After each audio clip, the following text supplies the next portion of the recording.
Nós já falamos aqui sobre a primeira Revolução Industrial, foi uma aula bem legal aqui de mapa mental, e hoje é dia de falar da segunda, os avanços, o que foi os grandes avanços dessa segunda Revolução Industrial, tá bom? Então é isso que a gente vai fazer nessa aula de mapa mental, lembrando que eu deixo o mapa mental para vocês disponível. Ó, o Han tá ali embaixo, ali deitado, ó. Hanzinho, ô neném, gostoso, tá ali, ó.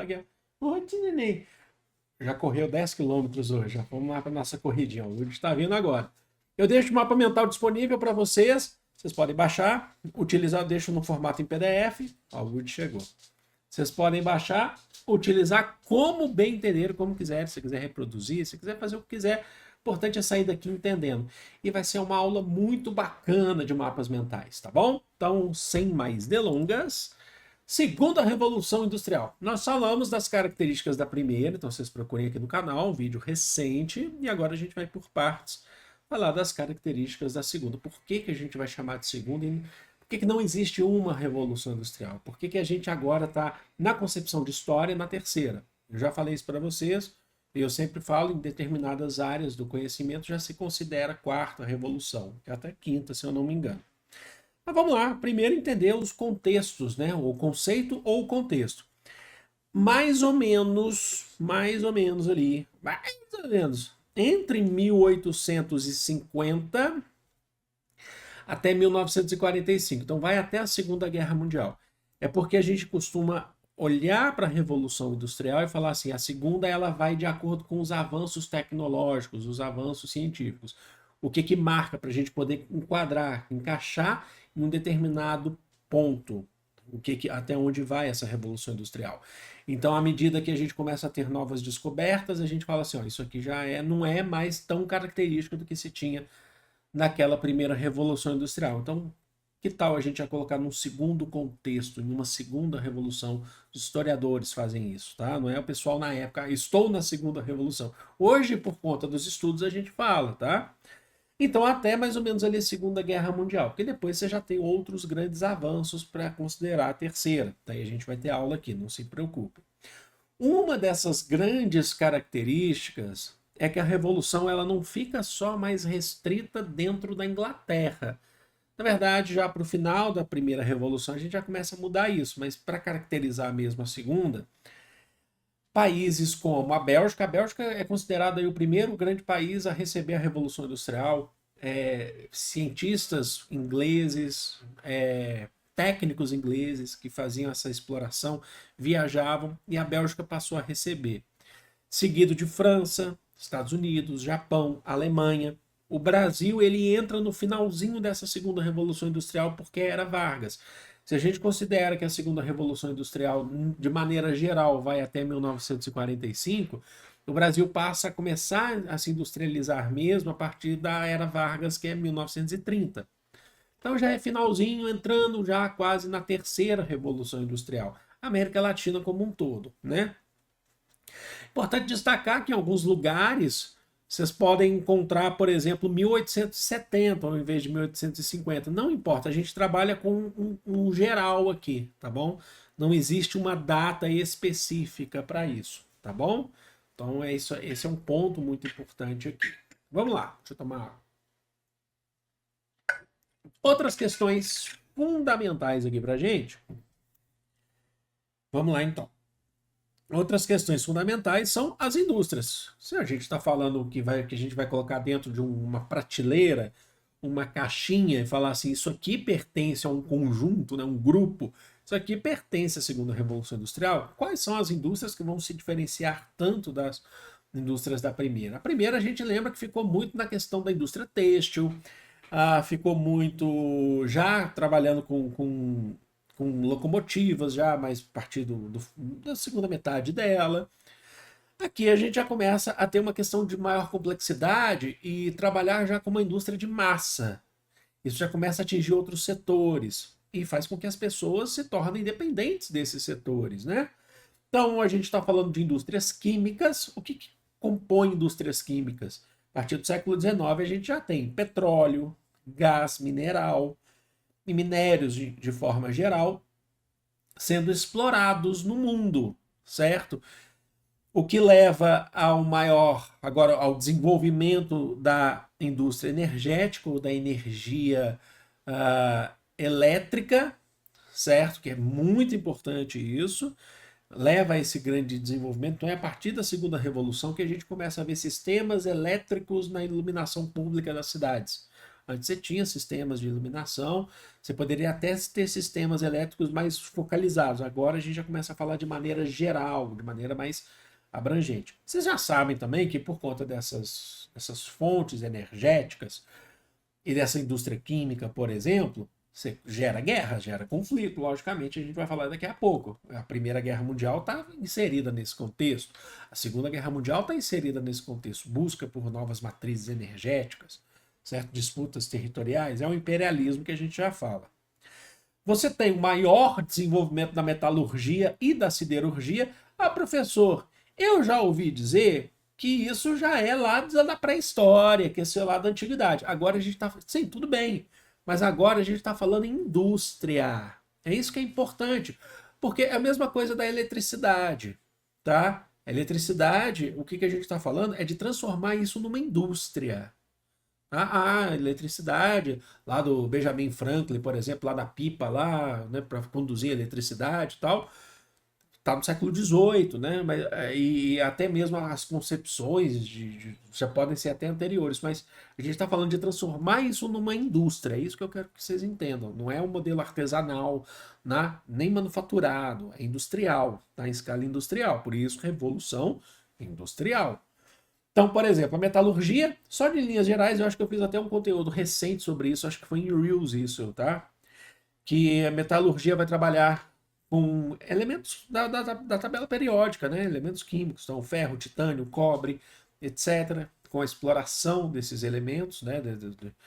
E a siderurgia, que é um ramo da metalurgia que vai trabalhar exclusivamente com liga metálica, trabalha exclusivamente ali com aço. Tá? Eu estou trabalhando aqui de maneira mais simplificada, geral, para isso, porque não é o tema de fazer diferenciação entre metalurgia e siderurgia. Mas você já começa a ter indústrias pesadas, né? São chamadas indústrias pesadas, certo? E é lógico que é a partir daqui que surge a indústria automobilística. Nós estamos falando de indústrias pesadas, a gente está falando de maior complexidade. O Fordismo, tá? A gente daqui a pouco fala também, ele está ali no século XIX, né? Início do século XX, da segunda revolução. E o Taylorismo, logicamente. Estamos falando de energia elétrica, estamos falando de petróleo, tem indústria automobilística. É aqui, então, vocês entendem como é bem mais complexo no sentido de matérias-primas, ele é mais diversificado em relação ao que se tinha na primeira revolução? Beleza. Tá, mas tudo isso a gente vai encontrar na Europa? Tudo isso aí, essa grande variedade, essa coisa bela, né, que a gente falou, que coisa linda, vai estar só na Inglaterra, né? Na França, na Bélgica? Ou se quiser acrescentar o Japão, os Estados Unidos? Não. Por isso, gente, que a gente tem o imperialismo. Imperialismo, uma fase avançada do capitalismo industrial. Lenin dizia, fase avançada do capitalismo. O imperialismo você nunca pode distanciar ele da Revolução Industrial. Fica a dica para vocês, tá? Fica a dica. Nunca distancie o imperialismo da segunda Revolução Industrial, depois da terceira Revolução Industrial, tá? E do capitalismo em geral. É uma fase avançada do capitalismo. As potências europeias, essas, não só europeias, tá? Mas as grandes potências industriais, aqui a gente já está falando com os Estados Unidos, por exemplo, em partes do Japão também, passam a buscar domínio político, econômico, social, né? Mas principalmente político e econômico, em outras regiões que ainda não estão desenvolvidas economicamente, não estão desenvolvidas industrialmente na concepção deles. Em busca de quê? Em busca de matérias-primas, essas matérias que a gente está falando. Ah, não tem petróleo em tal região na Europa. Vai ter aonde? Vai ter petróleo na onde? Vai ter na Ásia. Vai ter na África. Então vou lá. E aí você tem várias formas. A gente vai ter a aula de imperialismo aqui no formato de mapas mentais, mas a aula a aula tradicional do canal tá muito boa, inclusive, né? Eu pretendo até acrescentar mais coisas ali, fazer cada guerra, inclusive, especificamente, ali uma aula para cada guerra imperialista. Olha, você vai achar onde? Vai achar em outra região. Então, por que não dominar aquela região? Por que não enviar as nossas tropas? Por que não fazer acordos? Porque tem várias formas de domínio imperialista, tá? Você tem, na nossa aula, a gente fala sobre isso. O domínio por protetorado, influência, relação econômica, você tem várias formas, né? Ou dominação direta. Então, vai de cada caso. A Inglaterra, né, aí que se forma o famoso Grande Império Britânico. É o período da Era dos Impérios. E essa Era dos Impérios, ela existe por conta dessa concepção capitalista. Dos países imperialistas, nem todos eles são desenvolvidos industrialmente, mas tem interesses econômicos em outras regiões, mas a base é a indústria econômica. Por isso que a gente está falando de Alemanha, quando a Alemanha se forma no século XIX, por isso que a gente está falando de Inglaterra, está falando de França. Por que, que vão lá fazer a partilha da África? Por que, que vão disputar território na África? Porque querem. Existem algumas concepções, uma concepção racista, de que aqueles povos devem ser dominados, e aí usa aquela justificativa da eugenia, né, do bem-nascido, vocês não são bem-nascidos, ou do darwinismo social, vocês não são desenvolvidos, né? Então a gente está aqui trazendo para vocês aquela justificativa que eles utilizavam, que é uma grande mentira, né? E vamos ali desenvolver, mas a base é buscar matérias-primas que eles não têm nas suas regiões. Com isso, mão de obra barata, seja salariada, mas barata, certo? Então é exploração da classe trabalhadora, porque essa mão de obra, sendo assalariada, ela acaba se tornando o quê? Um mercado consumidor local. Então você expande as fronteiras do capitalismo industrial. Você vai no país do outro, retira a matéria-prima do outro, que está no país dele, na casa dele. Primeiro, você chama aquilo de país porque você que fundou o país dele. Ele não precisava de uma fronteira daquele jeito. É a concepção das fronteiras da África.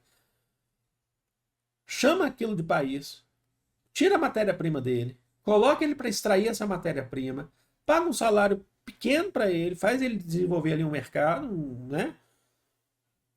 E vende para ele o que já é dele. Isso é imperialismo. E aí quem ganha dinheiro? Você. Sacou? Você. O país imperialista. Então é isso. A Primeira Guerra Mundial acontece por causa disso, a Segunda Guerra Mundial também, né? Se você for entender em suas concepções. Então, a América Latina, a Oceania, teve império, teve, de outras formas, não tão quanto teve domínio dos Estados Unidos aqui, que era uma forma de imperialismo. A influência da Inglaterra no Brasil do século XIX, aquilo é imperialismo, influência econômica, é uma das formas. A abertura do Canal do Panamá, por exemplo. Então é isso. O imperialismo está inserido na Segunda Revolução Industrial. Aqui eu trouxe só algumas questões para vocês também. Algumas descobertas importantes aqui com 2 nomes. Tem vários outros, tá? O século XIX ele é repleto de nomes. Eu trouxe alguns aqui. Vocês podem acrescentar aí no chat, não, nos comentários, se vocês quiserem. Fiquem sempre à vontade para acrescentar. Thomas Edison, certo? Século XIX, século XX. Algumas das coisas que ele criou ali, o fonógrafo, né? Que é para produzir e gravar sons, por exemplo, né? Sabe que tem o cone, né? O conezinho, né? Que aqui você tem a caixinha, toca o disco, e aí você tem o cone. É isso. É isso que a gente está falando. Mas também o cinetoscópio, que é para reproduzir vídeo. Você tinha uma cabine individual, ele era individualmente, certo? Mas tudo isso é inovação do século XIX, né? E também distribuição, está nos Estados Unidos, tá? Distribuição de energia elétrica em Nova York, que talvez seja a coisa talvez das mais importantes aqui, entre outras, tá? Tem várias invenções e várias patentes aqui de Thomas Edison.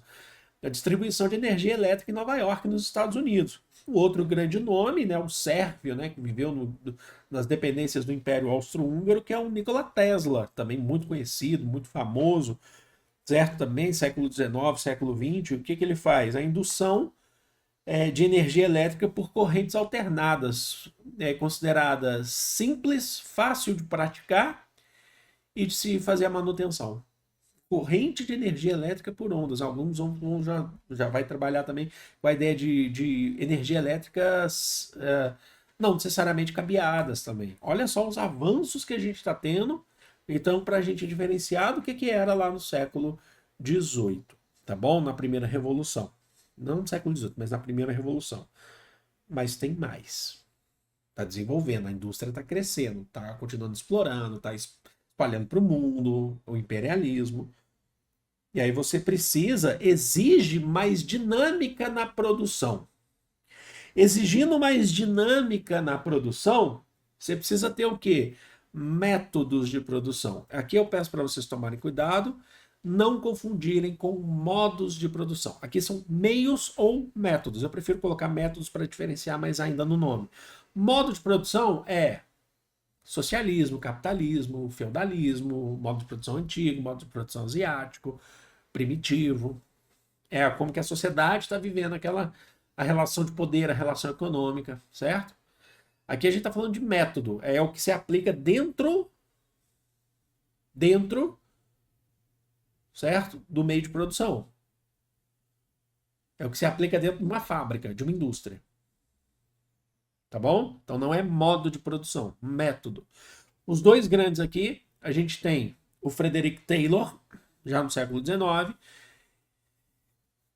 cria o conceito do Taylorismo. O que é o Taylorismo? É a administração científica cartesiana para ser aplicada nas fábricas. Ele cria um método para dinamizar a produção com menor custo.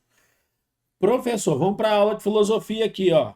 Vamos lá. Professor, só não entendi porque que você falou de cartesiano. Porque que é o método de produção de administração científica. Então ele faz uma teoria de como seria melhor, ele estuda sobre isso para se produzir mais com melhor qualidade, maior intensidade para obter maior lucro. Ele faz principalmente a base, tá? Tem vídeo aqui no canal também. A produção por setores de produção, aumenta a eficácia. Então você não vai ter que fazer tudo, você não vai ter que cumprir todas as etapas de uma fábrica. Ele divide por setores. Então aqui a gente tem uma divisão setorial, que é uma das grandes contribuições do Taylor. Por que cartesiano? Porque se vocês forem lá na nossa aula, vai ter playlist também de mapa mental e filosofia, e Descartes, certo? Além da matemática e tal, ele faz um método científico, que é um método cartesiano que contribui com as ciências, do século XVIII, século XIX, por aí até hoje. O que ele faz? Simples. É a famosa tática do funil. Aqui, ó. Na filosofia, pesquisa, você tem coisas a pesquisar, você vai colocar no funil. E você vai afunilando por camadas, métodos, até sair um grande resultado. E depois vai também ser colocado em outros funis. Você vai afunilando a sua pesquisa, separando entre dúvidas mais recorrentes ou menos recorrentes. Não é uma aula de filosofia aqui, mas é que esse método ajuda em tudo dentro de uma questão. Já que a gente está falando de um método de administração científica, é separar, qualificar e separar as etapas para poder chegar num resultado. Esse resultado, logicamente, que ele, para Descartes, ele vai, não é aula, né? Mas ele fala assim, tem que colocar em outros funis também, né? De dúvida, o chamado funil da dúvida. Por isso que a gente fala, é um método de administração científica cartesiano, separa em etapas. Quais são as etapas da administração científica para Taylor? Então ele vai separar por setores, dependendo da fábrica, ou dependendo do tipo de produção que você está fazendo. Você constrói uma peça tal, por isso que hoje a gente tem, por exemplo, assim, não tem uma fábrica que ela já, um carro, uma montadora, a montadora no final ela monta, mas você não tem só uma fábrica que vai ter todas as peças de um carro, por isso que você precisa de transporte, de uma rede de transporte, por isso que você precisa de fábricas de setores que vão se desenvolver. Aqui não produz o carro inteiro, aqui a gente produz só um pedaço, uma peça. Lá no sul de Minas tinha a fábrica que produzia o chicote do carro. E aí você tinha uma fábrica que produzia a a máquina que faz o chicote do carro. Você entendeu? Então é isso. E o Fordismo? Ah, professor, quero saber do Fordismo também. O Fordismo vem já do estadunidense Henry Ford. Ele aplica boa parte do método do Taylorismo na sua fábrica Ford. Então a gente costuma falar é a prática, mas não se limite só a achar que é só a prática. O Ford ele acrescenta também no método científico de desenvolvimento, tá? O que ele acrescenta? Principalmente a esteira rolante, tá? Que a esteira, você não precisa mais levar. A esteira já traz o produto para você. Hoje o que você vê de esteira rolante aí, em tudo quanto é fábrica aí, é isso. Em tudo quanto é setor aí você tem. Tem fábrica que tem fábrica que não tem, mas tem muita que tem. Isso é método de Ford, isso é Fordismo, certo? E produzindo mais, segundo a concepção do Henry Ford, esse produto iria sair mais barato porque você produz mais. Então você tem abundância, né, nessa concepção aí. E aí você estoca. Então você tem processo de estocagem do produto, já que você produz além da demanda do mercado. E aí ele acaba ficando mais barato, então você consegue estocar. Na concepção fordista, mas lembre-se, você está explorando mão de obra trabalhadora ali. Professor, você não vai falar do toyotismo e nem do volvismo? Tem aulas aqui no canal? Tem, mas o toyotismo e o volvismo já são desenvolvimentos já na terceira revolução industrial, que a gente traz na próxima aula de terceira revolução industrial, tá bom? E aí? Mas você só falou agora do ponto de vista das indústrias e da classe trabalhadora, porque na última aula a gente falou classe trabalhadora 14, 15, 16 horas por dia, sem direito trabalhista. É aqui que as coisas começam a mudar. Nesse tópicozinho aqui final, mas que ele é tão importante quanto qualquer outra coisa, a gente vai ter aulas também detalhando ele mais, assim, em aulas separadas, que são as contradições desses modelos e a criação das teorias sociais. A classe trabalhadora está sendo super explorada, sem legislação, crianças trabalhando. Esses dias fui lá jogar em live o Assassin's Creed Syndicate, que se passa na Inglaterra, né? Agora estou jogando o Mirage. Você me segue na Twitch. twitch.tv/parabólica online. Agora estou jogando Mirage. Mirage, que é o que passa em Bagdá, que é o último que eu estou me preparando para o Shadows, né? Mas eu comecei jogando lá o Syndicate, que o Syndicate é um dos que eu nunca tinha jogado, né? Mas a primeira missão que você tem no prólogo, você está numa fábrica lotada de criança lá fazendo manutenção de máquina, jogando carvão no fogo. Aquilo ainda é a segunda revolução industrial, já é a segunda revolução industrial. Então você ainda tem a ausência de legislação que contribui para trabalho infantil, mulheres recebendo menos, porque você não tem uma legislação que equipare e que proíba o trabalho infantil e que proíba ou que normatizar, por exemplo, leis e equiparar salários. Você não tem isso. E mulheres grávidas de 8 meses trabalhando em lugares insalubres, não tinha. Mas isso passa a surgir a partir da segunda Revolução Industrial, século XIX. Então, por exemplo, os trabalhadores eles passam a entender que se eles param as máquinas, tá? Se eles param, então você tem a questão inclusive do ludismo, por exemplo, né? Do cartismo, por exemplo. Se eles param as máquinas, a produção para. Tudo bem. Quem está sendo prejudicado também é o dono da fábrica, não são só eles, não. Então é uma relação de medir força. Eles passam a se entender enquanto sujeitos históricos importantes nesse processo produtivo. E que o ganho do patrão depende deles também. Então, parar para garantir, para reivindicar nossos direitos, porque senão a gente não trabalha. Entendeu? Mas o que é importante nisso? Essas conquistas trabalhistas que levam também a conquistas políticas, porque as mulheres, dando exemplos, tá? As mulheres organizadas dentro das fábricas começam a se organizar no movimento sufragista na Inglaterra, nos Estados Unidos, para garantir direitos políticos, para fazer leis, para garantir direitos das mulheres dentro do mercado, dentro da vida cotidiana. É aqui, século XIX, a segunda Revolução Industrial, com grandes avanços ainda mais para se conquistar no século XX. na terceira revolução e até hoje também muitas coisas ainda que precisam ser conquistadas. Ó, e aí entra quem? Entra as teorias sociais. Não só eles, mas passa por eles. E é uma peça importante falar de Karl Marx e Friedrich Engels. Lá, quando você tem várias obras, mas quando você tem lá, por exemplo, só estou trazer um exemplo, o Manifesto do Partido Comunista, publicado em 1848, ou seja, a gente já está no final, assim, lembra que eu falei para vocês não se preocuparem tanto com a data específica, sabe, onde começa, onde termina, mas que vai ter uma influência muito grande ao longo do século XIX, o século XX, quando ele fala assim, a última frase do Manifesto do Partido Comunista, trabalhadores de todos os países, univos. Qual que é a ideia aqui que eu quero que vocês entendam? Estou trabalhando de maneira simples, tá?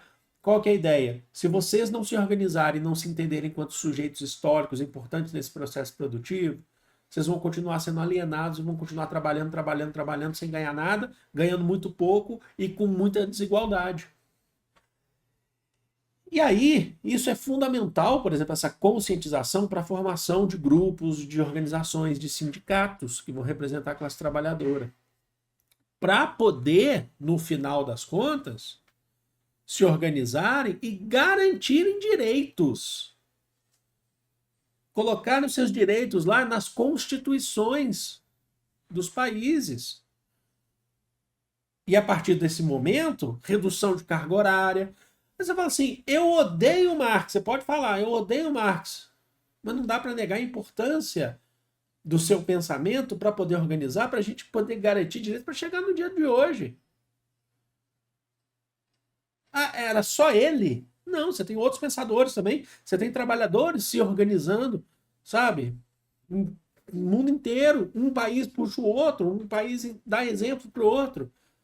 Mas a teoria criada ali é muito importante. E como ele falava lá na tese 11, a Fernebach, ele fala assim, os filósofos até agora se preocuparam até hoje em interpretar o mundo de várias formas. Cabe a nós transformá-los.